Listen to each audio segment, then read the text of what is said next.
সকালবেলা 6টা বাজে ঘুমের থেকে উঠে গোসল করে তারপর আমরা কাজে যাই। এমনও দিন আছে আমরা সকালবেলা নাস্তাও করি না।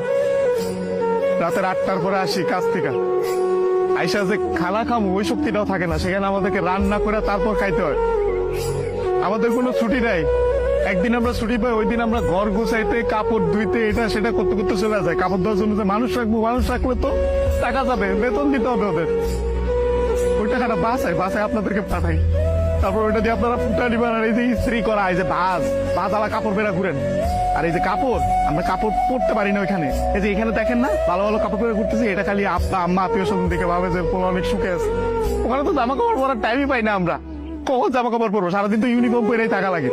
রাতের বেলা খানার বেলা খাওয়ার পরে এই যে 5টা মিনিট মা বোন বাপের সাথে কথা বলি, ওইটাই আমাদের জীবনে সারাদিনের সুখ। সারাদিন কষ্ট করে ওই যে 5টা মিনিট মায়ের সাথে কথা বলবো, এটার জন্য 16 ঘন্টা 18 ঘন্টা করে আমাদের চাকরি করা হয়। বুঝবেন না আমাদের কষ্ট।